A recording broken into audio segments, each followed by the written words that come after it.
भक्तिमय भजन सुनने के लिए सब्सक्राइब करें हमारा YouTube चैनल भक्ति भजन सागर। नई वीडियोस देखने के लिए बेल आइकन पर क्लिक करें। श्री स्कंद माता। आइए सज्जनों, श्री स्कंद माता की कथा शुरू करें। पांचवें स्वरूप को स्कंद माता के नाम से जाना जाता है। ये भगवान स्कंद कुमार कार्त के नाम से भी जाने जाते हैं। ये प्रसिद्ध देवासुर संग्राम में देवताओं के सेनापति बने थे। पुराणों में इन्हें कुमार और शक्तिधर कहकर इनकी महिमा का वर्णन किया गया है। इनका वाहन मयूर है, अतः इन्हें मयूर वाहन के नाम से भी अवहित किया गया है। इन्हीं भगवान स्कंद की माता होने के कारण माँ दुर्गा जी के इस पांचवें स्वरूप को स्कंद माता के नाम से जाना जाता है। इनकी उपासना नवरात्रि पूजा के 5वें दिन की जाती है। इस दिन साधक का मन विशुद्ध चक्र में अवस्थित होता है। इनके विग्रह में भगवान स्कंद जी बाल रूप में इनकी गोद में बैठे होते हैं।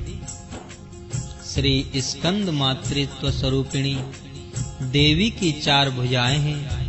ये दाहिनी तरफ की ऊपर वाली भुजा से भगवान स्कंद को गोद में पकड़े हुए हैं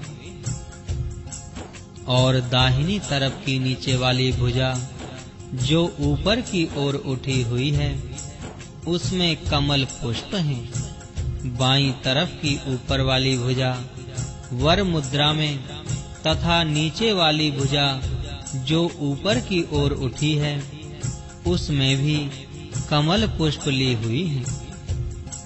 इनका वर्ण पूर्णतः शुभ्र है। ये कमल के आसन पर विराजमान रहती हैं। इसी कारण से इन्हें पद्मासना देवी भी कहा जाता है। सिंह भी इनका वाहन है।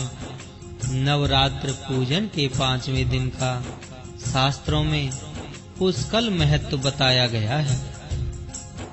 इस चक्र में अवस्थित मन वाले साधक की समस्त बाह्य क्रियाओं एवं चित्त वृत्तियों का लोप हो जाता है।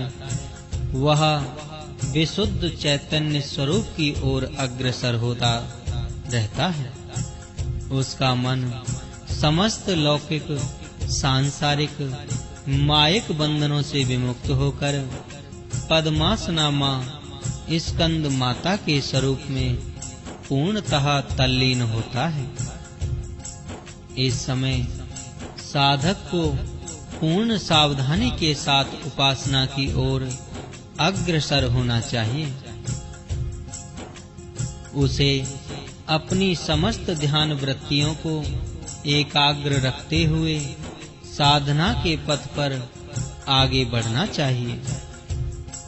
माँ स्कंद माता की उपासना से भक्त की समस्त इच्छाएं पूर्ण हो जाती हैं। इस मृत्यु लोक में उसे परम शांति और सुख का अनुभव होने लगता है। उसके लिए मोक्ष का द्वार स्वयं सुलभ हो जाता है।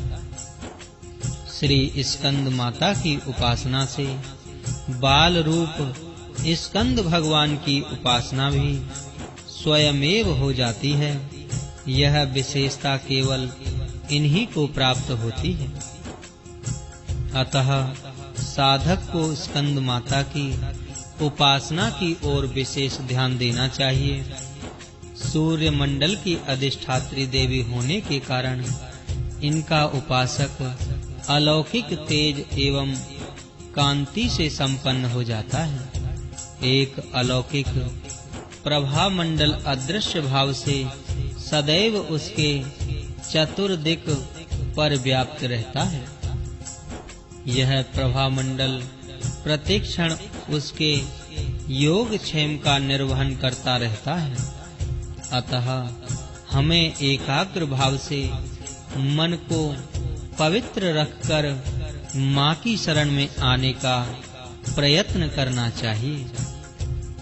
इस घोर भव सागर के दुखों से मुक्ति पाकर मोक्ष का मार्ग सुलभ बनाने का इससे उत्तम उपाय दूसरा नहीं है।